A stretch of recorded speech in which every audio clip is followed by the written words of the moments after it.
갈라디아서 1장 6절로 10절까지 말씀 우리 교독해서 함께 봉독하겠습니다.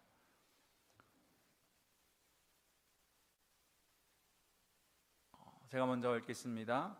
그리스도의 은혜로 너희를 부르신 이를 이같이 속히 떠나 다른 복음을 따르는 것을 내가 이상하게 여기노라.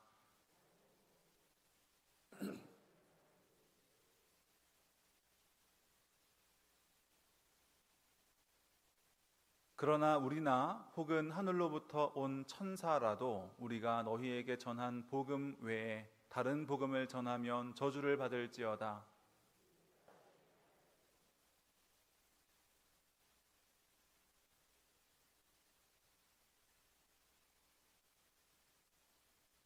함께 읽겠습니다. 이제 내가 사람들에게 좋게 하랴, 하나님께 좋게 하랴, 사람들에게 기쁨을 구하랴. 내가 지금까지 사람들의 기쁨을 구하였다면 그리스도의 종이 아니니라. 아멘. 우리 옆에 있는 분들과 한번 이렇게 인사하겠습니다. 사랑합니다. 축복합니다. 인사하겠습니다. 우리 한 번 더 선포하며 인사할까요? 하나님께서 집사님을 많이 사랑하십니다. 아멘. 날마다 하나님의 그 사랑을 늘 확신하며 그 기쁨 위에 살아가는 우리 모든 성도님들이 되시기를 간절히 소망합니다. 얼마 전 어떤 드라마가 이제 막 종영됐는데요. 그 제목이 저의 마음에 큰 여운을 준 어떤 드라마가 있었습니다. 아직 보지는 않았는데 꼭 한번 보고 싶은 드라마의 제목이었습니다. 줄여서 모자무사라고 부르더라고요. 이게 뭔가 싶은데 모두가 자신의 무가치함과 싸우고 있다, 이런 제목의 드라마였습니다. 꼭 한번 보고 싶은 제목이었습니다. 저의 마음을 확 사로잡았습니다. 이 드라마의 기획 의도를 보니까 이런 말이 나옵니다. 인격적으로든 외모적으로든 경제적으로든 어떤 식으로든 괜찮은 인간이고 싶은 욕망, 그런 식으로 자신의 무가치함과 싸우지 않는 사람이 있을까? 그런 질문이었습니다. 아직 보지는 않았지만 이 제목이 너무 저의 마음을 사로잡았는데요. 많은 사람들이 잘 나가는 주변 사람들과 자신을 비교하면서 나는 아무것도 아닌 게 아닐까, 나는 가치 없는 존재가 아닐까를 끊임없이 되뇌이며 사는 것이 우리의 모습이기 때문입니다. 그러다 조금이라도 남보다 더 나은 점을 발견하면 순간적인 우월감에 도취되기도 했다가 또 나보다 앞서가는 사람을 보면 곧바로 깊은 좌절감의 바닥으로 추락하는 것이 우리 인간의 민낯이기 때문입니다. 그리고 이 무가치함과의 전쟁은 오늘날 교회 안에서도 우리의 신앙생활 속에서도 매일같이 일어나는 일이 아닌가라는 생각이 들었습니다. 우리 역시 하나님께 인정받기 위해서 또 사람들에게 괜찮은 사람, 꽤나 괜찮은 사람으로 보이기 위해서 늘 불안해하며 살아갈 때가 많이 있다는 것을 저는 부인할 수 없기 때문입니다. 말씀대로 잘 산 것 같고 기도도 열심히 하고 뭔가 잘한 것 같은 날에는 내 자신이 만족스럽고 어떤 우월감에 차오르지만 죄에 넘어지거나 열심히 식어버린 나를 발견할 때는 하나님이 이런 나를 보시고도 과연 나를 사랑하실까? 혹은 사람들에게, 주변 성도님들에게 나의 진짜 모습이 들켜버리지는 않을까? 그런 죄책감과 좌절감과 불안함에 휩싸이는 것이 우리의 모습입니다. 왜 이런 일이 일어날까요? 오늘 사도 바울은 갈라디아 교회를 향해서 그 이유에 대한 근원적인 이유와 또 해결책을 제시하는데 그것은 바로 복음입니다. 오늘 우리가 알고 있는 그 복음이 맞습니다. 그 복음이 바로 이 문제의 근원적인 이유이자 해결책이기 때문입니다. 오늘 본문을 통해서 세 가지를 살펴보려고 합니다. 첫 번째는 거짓 복음은 과연 어떤 것인가 라는 것이고, 두 번째는 거짓 복음은 우리에게 어떠한 결과를 가져다 주는지, 또 참된 복음이 우리에게 어떠한 자유를 주는지에 대해서 함께 살펴보려고 합니다. 오늘 우리 말씀 6절과 7절 말씀을 다시 한번 함께 읽겠습니다. 시작. 그리스도의 은혜로 너희를 부르신 이를 이같이 속히 떠나 다른 복음을 따르는 것을 내가 이상하게 여기노라. 다른 복음은 없나니 다만 어떤 사람들이 너희를 교란하여 그리스도의 복음을 변하게 하려 함이라. 아멘. 오늘 사도 바울은 갈라디아 교회 성도들에게 여러분들이 다른 복음을 따르는 것을 내가 이상히 여깁니다 라고 말하면서 다른 복음은 없습니다 라고 힘을 주어서 말하고 있습니다. 이 말은 얼핏 보면 복음의 종류가 여러 가지가 있다는 것처럼 들릴 수도 있습니다.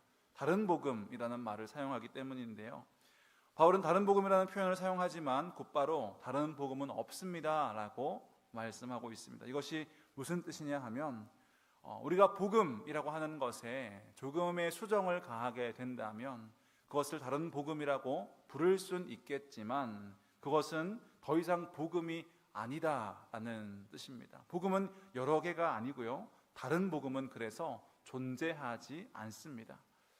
그렇다면 이 거짓 복음, 잘못된 복음의 정체는 무엇입니까? 7절 말씀을 보면 그리스도의 복음을 변하게 하려 함이라 라는 말씀이 나옵니다. 여기서 변하게 하다라는 말은 원래 바꾸다, 순서를 바꾸다 라는 뜻을 가지고 있습니다. 무언가의 자리를 바꾸고 올바른 순서나 올바른 위치에 있지 않게 하는 것이 바로 이 변하게 하려 한다라는 말의 뜻입니다. 이것이 거짓 복음의 가장 큰 특징입니다. 그리고 이것은 진짜 복음이 무엇인지를 알 수 있는 기준이기도 합니다.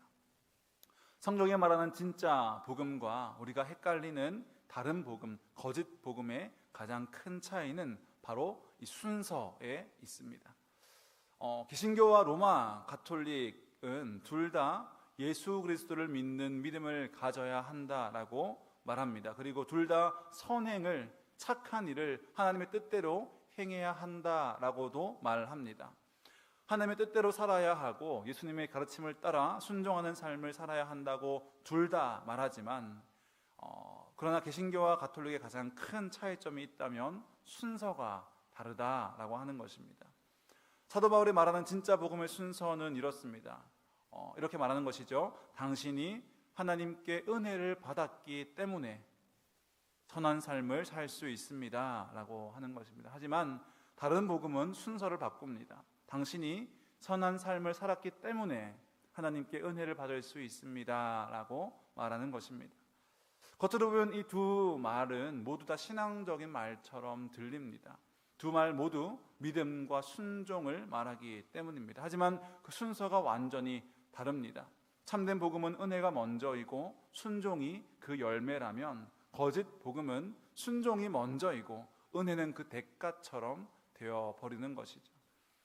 성경 말씀을 보면 성경은 선행을 부정하지 않습니다. 성경은 거룩한 삶을 가볍게 여기지도 않습니다. 하지만 성경은 우리의 순종이, 우리의 선행이 하나님께 받아들여지는 조건이라고도 말하지 않습니다. 우리가 순종했기 때문에 하나님의 사랑을 받는 것이 아니라 하나님의 사랑을 이미 받은 자들이기 때문에 순종의 자리로 나아가는 것이다 라고 하는 것이 바로 복음의 메시지입니다.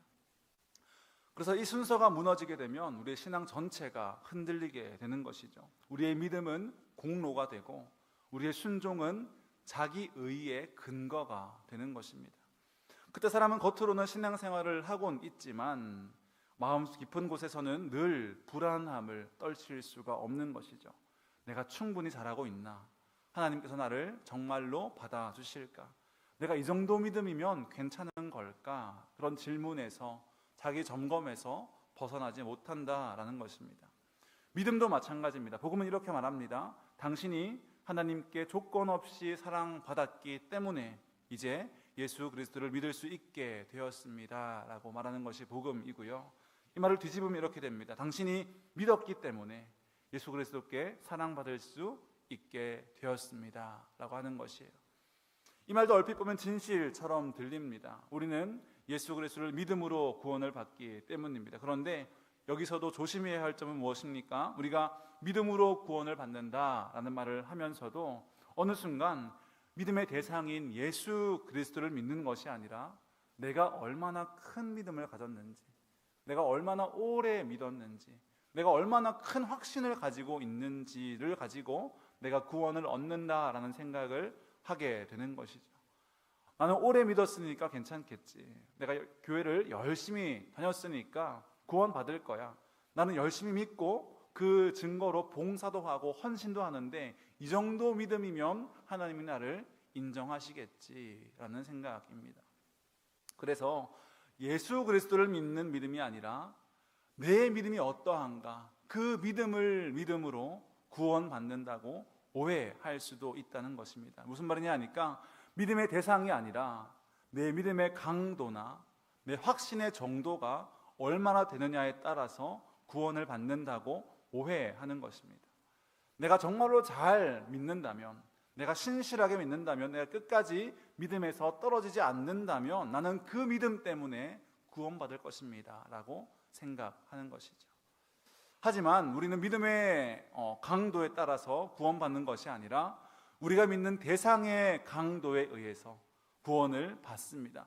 우리는 우리의 믿음의 튼튼함으로 내 믿음이 얼마나 튼튼한가, 내 믿음이 얼마나 강한가를 가지고 구원받는 게 아니라 내가 믿는 그분이 얼마나 강하신 분인가, 내가 믿는 그분이 얼마나 튼튼한 분인가에 따라서 우리의 구원이 달려있다라고 하는 것이에요. 출애굽을 한번 생각해 보겠습니다. 이스라엘 백성들이 애굽에서 탈출하여 홍해를 건넙니다. 하나님의 능력으로 물이 갈라져서 좌우의 벽처럼 물이 섰다라고 되어 있습니다. 뒤에서는 애굽 병사들이 추격을 하고 있고 백성들은 갈라진 바다 틈을 벽처럼 세워진 그 물 사이를 지나가는 것이죠. 그때 백성들은 어떤 생각을 하며 지나갔을까요? 어떤 사람들은 아마 하나님을 찬양하며 지나갔을 겁니다. 하나님의 이 놀라우신 능력과 이 위대하신 하나님을 찬양합니다. 정말로 하나님 멋진 분이시군요, 대단한 분이시군요 하면서 믿음으로 그 길을 걸어갔던 사람들도 있는가 하면, 또 어떤 사람들은 두려움에 사로잡히지 않았을까요? 혹시 이 물로 된 벽이 무너지면 어떡하나? 정말로 우리가 살 수 있는 게 맞을까? 그러한 두려움 가운데 걸어갔던 사람들도 있을 것입니다. 그렇다면 하나님을 찬양하며 건넌 사람은, 그 하나님의 위대하심을 찬양하며 건넌 사람은 구원받고 두려움에 떨면서 건넌 사람은 구원받지 못했을까요? 그렇지 않다라고 하는 것입니다. 우리는 믿음의 정도나 믿음의 강도로 구원을 받는 것이 아니라 우리를 구원하시는 그 하나님이 얼마나 강하신 분인지, 그분이 얼마나 튼튼하고 그분이 얼마나 위대하신 분이신가에 따라서 우리가 구원받는 사실을 믿을 수 있기를 간절히 소망합니다. 그 이스라엘 백성들을 구원하는 것은 그들의 어떤 확신의 정도, 그들의 믿음의 정도가 아니라, 그들의 믿음이 얼마나 담대했는가가 아니라 하나님께서 어떤 분이신가, 그것이 그들을 구원한 것이기 때문입니다. 우리도 마찬가지입니다. 우리가 구원을 받는 것, 하나님께 인정받는 것, 하나님이 기뻐하시는 것은 내 믿음이 언제나 흔들리지 않기 때문이 아니라 우리가 붙잡은 그 주님이, 내가 믿는 그 하나님이, 내가 믿는 그 예수 그리스도가 결코 흔들리지 아니하시는 반석과 같은 분이요, 늘 우리를 신실하게 사랑하시는 사랑의 구주이시기 때문에 우리가 구원받을 수 있다는 사실을 우리가 믿는 것이죠. 우리가 예수 그리스도를 믿는 대신 내 믿음이 얼마나 큰가를 믿기 시작하면 우리는 계속해서 흔들릴 수밖에 없습니다. 한번 생각해 볼까요? 내 믿음이 얼마나 강한가에 따라서, 내 확신이 얼마나 튼튼한가에 따라서 나를 향한 하나님의 사랑이 결정된다고 한다면 얼마나 불안할까요? 우리는 늘 흔들리는 사람이기 때문입니다. 그러면 삶에서 죄를 짓거나 말씀대로 살지 못한다고 하거나 신실하지 못한다고 느끼는 순간마다 내가 하나님께 과연 사랑을 받을 수 있을까라는 확신이 사라져버리고 흔들리게 되는 것이죠. 이것이 바로 순서를 바꾼 결과입니다. 우리는 결코 우리의 어떤 순종을 가지고, 내 믿음을 가지고, 내 어떤 행위를 가지고 하나님께 사랑받고 하나님께 구원받는다는 것이 아니라는 사실을 늘 기억하시기를 바랍니다. 순서가 바로 되어야만이 우리는 온전한 믿음 위에, 그분의 튼튼한 구원 위에 설 수 있는 것입니다. 그렇다면 이 거짓 복음의 결과는 무엇일까요? 우리 7절과 8절과 9절 말씀, 8절과 9절 함께 읽겠습니다. 그러나 우리나 혹은 하늘로부터 온 천사라도 우리가 너희에게 전한 복음 외에 다른 복음을 전하면 저주를 받을지어다. 우리가 전에 말하였거니와 내가 지금 다시 말하노니 만일 누구든지 너희가 받은 것 외에 다른 복음을 전하면 저주를 받을지어다. 아멘.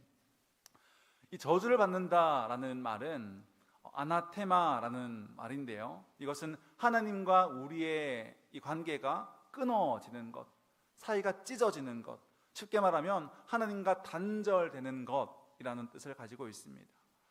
좀 더 쉽게 말하면 하나님과 단절되어서 영원히 분리되어서 지옥에 떨어지는 것, 그것이 저주를 뜻하는 것이죠. 바울은 왜 이렇게까지 강한 어조로 말하고 있을까요? 이 복음이라는 것은 바로 정말로 우리의 생명이 달려있는 문제이기 때문입니다. 단순한 어떤 의견 차이, 다르구나라고 해서 끝나는 그러한 일이 아니기 때문입니다. 바울은 심지어 8절에서 이렇게 말하고 있습니다. 우리나 하늘로부터 온 천사라도 라고 말합니다. 먼저 여러분에게 복음을 전했던 우리나 하늘로부터 온 천사라도 그 복음을 바꾸어서 다른 복음을 전한다면 그 사람은 저주를 받을 것입니다 라고 말하는 것이죠. 이 말은 우리가 성경에 말하는 진짜 복음이 아니라 다른 복음을 가지고 있다면 그 사람은 당연히 저주 아래에 있을 수밖에 없다라는 뜻입니다. 저주는 하나님과 단절된 상태고요, 하나님의 생명과 은혜에서 떨어져 나간 상태를 말합니다. 지옥을 떠올리게 하는 이 저주는 그래서 단지 마지막 심판 때만 나타나는 것이 아니라 그 복음을 떠난 사람들은 늘 지옥과 같은 삶을 살아갈 수밖에 없는 것이죠. 그 거짓 복음 아래 사는 사람의 마음은 이미 저주 아래에 있는 사람입니다. 그 대표적인 모습이 무엇이냐면 바로 불안입니다. 늘 자신의 무가치함과 싸우며 불안 가운데 살아가는 것이 복음을 떠난 사람들의 삶이다라고 하는 것이에요. 우리가 복음을 있는 그대로 받아들이지 않고 순서를 바꾸는 방식으로 받아들인다면 우리의 내면은 늘 불안에 사로잡혀 살 수밖에 없습니다. 올바른 삶을 살 수가 없는 것입니다. 왜냐하면 자신이 충분한지 절대 확신할 수 없기 때문이에요. 자신이 하나님께 받아들여질 만큼 잘하고 있는지 우리는 알 수 없기 때문입니다. 그래서 계속 비교합니다. 계속 증명하려 하고 계속 사람들에게 하나님께 내가 잘하고 있는지를 인정받고 싶고 확인받고 싶어 합니다. 자신보다 못해 보이는 사람을 보면서 우리는 안심하죠. 저 사람은 나보다 좀 못한 것 같아. 다행이다. 또 자신보다 나아 보이는 사람을 보면 낙심합니다. 난 왜 이거밖에 안 될까? 그러한 생각에 늘 사로잡히게 되는 것입니다. 이 불안은 그래서 때때로 교만으로 나타납니다. 나는 저 사람보다 낫다. 난 더 열심히 했다. 난 더 바른 믿음을 가지고 있다라고 하는 것이에요. 그런데 그 교만의 깊은 뿌리에는 불안이 있습니다. 하나님의 은혜 안에서 내가 이미 그분께 받아들여졌다라는 확신이 없기 때문에 내가 세운 내 의를 가지고 나를 지켜야 하는 것이기 때문이에요. 때로는 이 불안이 분노로도 나타나게 됩니다. 내가 한 일이 인정받지 못할 때 우리는 분노합니다. 내가 옳다고 생각하는 것이 받아들여지지 않을 때 우리는 공격적이 되는 것이에요. 다른 사람과의 차이를 견디지 못하고 그 사람을 비판합니다. 또 비판받지 않기 위해서 늘 자기 자신을 방어하며 살아갑니다. 여러분, 혹시 이러한 두려움 가운데 있으십니까? 이러한 분노 가운데, 이러한 불안함 가운데 있다면 그 사람은 이미 저주 아래에 살아가고 있는 것이에요. 이 삶이 얼마나 힘겨운 삶인지 모릅니다. 정말로 이것은 지옥입니다. 내가 정말로 괜찮은 삶을 살고 있는지, 내가 정말로 가치 있는 존재인지를 끊임없이 점검해야 하고 끊임없이 확인받아야 하고 끊임없이 그 불안 가운데 살아간다면 그 인생은 정말로 지옥과 같은 인생일 것입니다.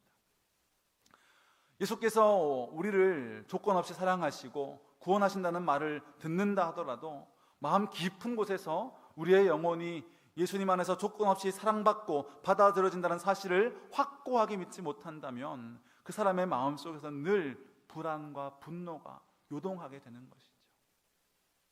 그렇다면 참된 복음의 결과는 무엇일까요? 참된 복음은 바로 10절 말씀에서 볼 수 있습니다. 함께 10절 말씀을 읽겠습니다. 이제 내가 사람들에게 좋게 하랴, 하나님께 좋게 하랴, 사람들에게 기쁨을 구하랴.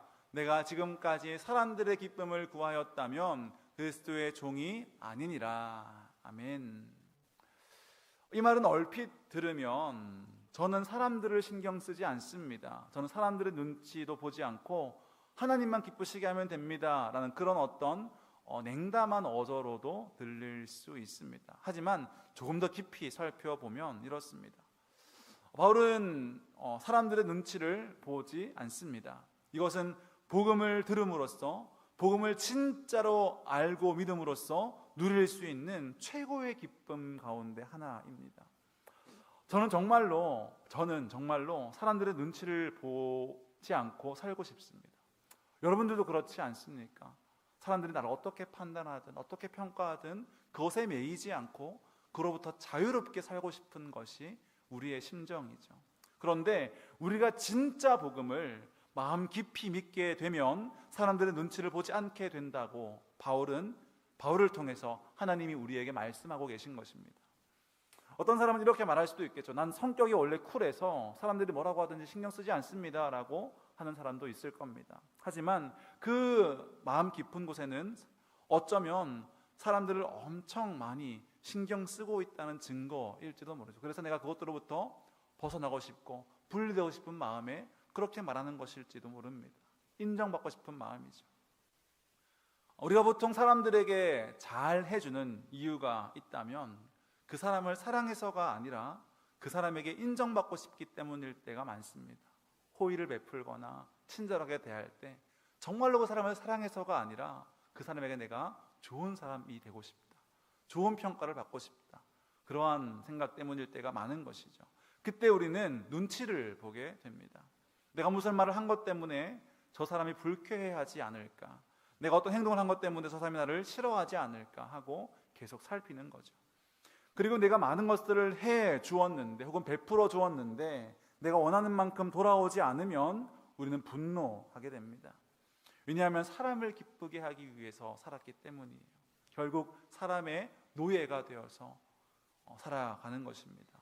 하지만 오늘 말씀은 우리에게 복음을 믿는다면, 정말로 복음을 마음 깊이 믿는다면 달라질 것이라고 말씀합니다. 우리가 복음을 진짜로 믿는다면, 정말로 복음을 믿는다면 모든 것을 다 만드시고 다스리시는 분이 우리를 조건 없이 사랑하신다는 사실을 믿게 되고 인정하게 됩니다. 모든 것들을 다스리시는 하나님께서 우리의 연약함과 심지어 불순종 가운데도 예수 그리스도 때문에 우리를 사랑하신다는 것을 우리는 알게 되는 것이죠. 그래서 그 사실이 우리의 마음을 새롭게 하고 우리를 변화시키는 것이 복음의 능력인 줄로 믿습니다.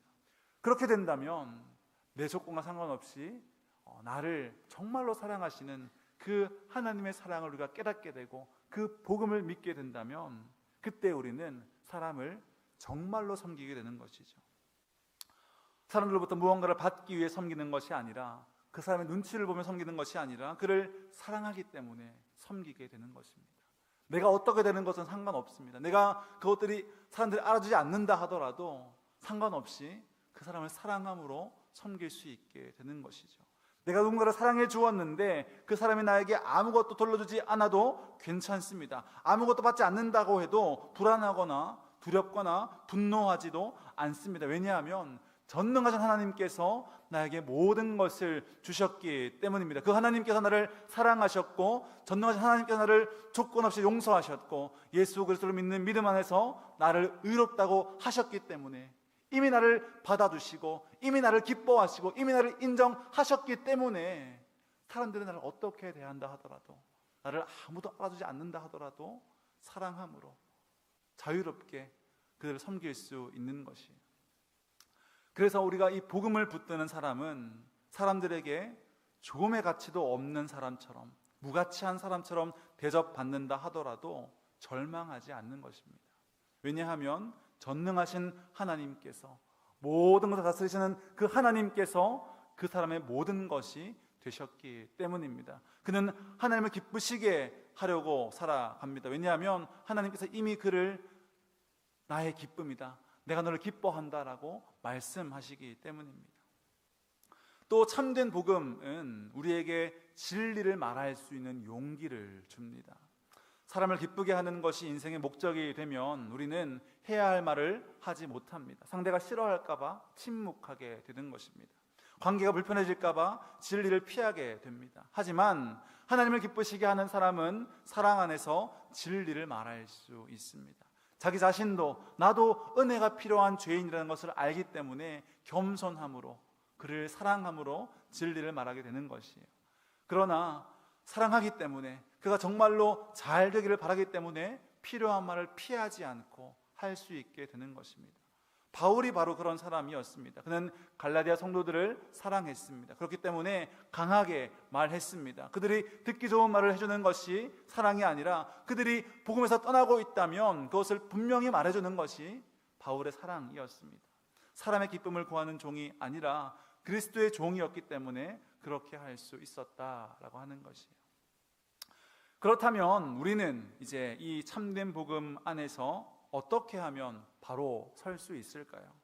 어떻게 사람의 종이 아니라 그리스도의 종으로 사람을 기쁘게 하기 위해서 눈치 보며 사는 인생이 아니라 자유를 누리며 참된 사랑과 참된 섬김을 하며 살아갈 수 있겠습니까? 그 답은 갈라디아서 3장 13절 말씀에 나와 있습니다. 함께 읽겠습니다. 시작. 그리스도께서 우리를 위하여 저주를 받은 바 되사 율법의 저주에서 우리를 속량하셨으니 기록된 바 나무에 달린 자마다 저주 아래에 있는 자라 하였음이라. 아멘. 오늘 우리가 함께 읽은 본문에서는 바울이 다른 복음을 전하면 저주를 받을 것입니다 라고 말했습니다. 그런데 3장에 가니까 우리를 위하여 저주를 받으신 분이 계신데 그분은 바로 예수 그리스도시다 라고 말하고 있습니다. 예수님께서는 이 복음을 다른 복음으로 변질시킨 적이 없습니다. 하나님께 불순종하지도 않았고요. 그분은 하나님 앞에 죄를 지은 적도 없습니다. 그런데 그분이 나무에 달려 저주를 받으셨습니다. 왜 그렇습니까? 우리가 받아야 할 그 저주를 대신 받으셨기 때문입니다. 그래서 우리에게는 딱 두 가지 선택지가 있습니다. 우리가 저주를 받든지 우리 대신 저주를 받으신 그분을 받아들이든지, 그 두 가지의 선택지가 우리에게 있는 것이에요. 예수님께서는 우리에게 흔들리지 않는 안정감을 주시기 위해서, 참된 만족을 주시기 위해서 자신을 내어주신 우리의 구주가 되십니다.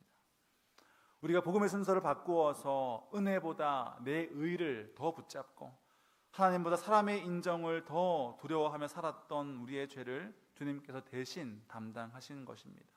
우리가 받아야 할 저주를 그리스도께서 대신 받으셨습니다. 우리에게 영원한 만족과 안정감을 주시기 위해서, 결코 흔들리지 않는 구원을 우리에게 허락하시기 위해서 우리 대신 나무에 달리셔서 저주를 받으셨다라고 하는 것입니다.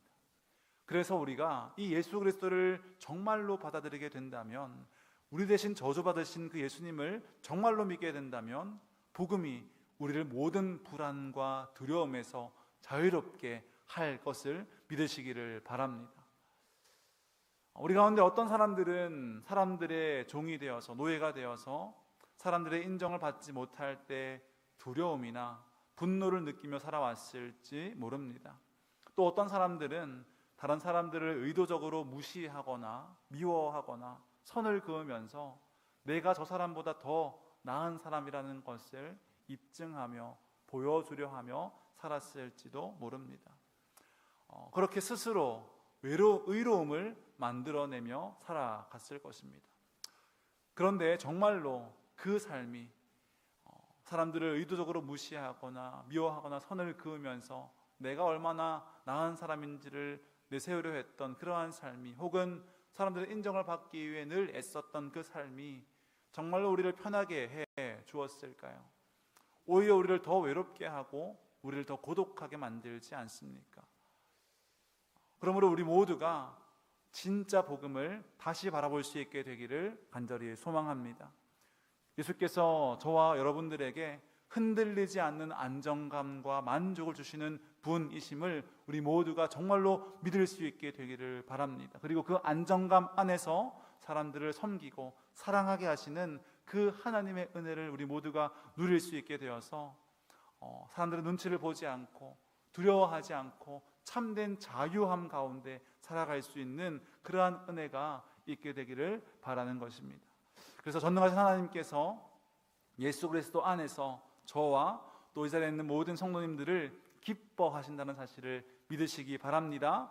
이 복음 안에서 완전한 만족과 안정감을 누리며 참된 자유를 누리며 살아가는 우리 모두가 되기를 간절히 소망합니다.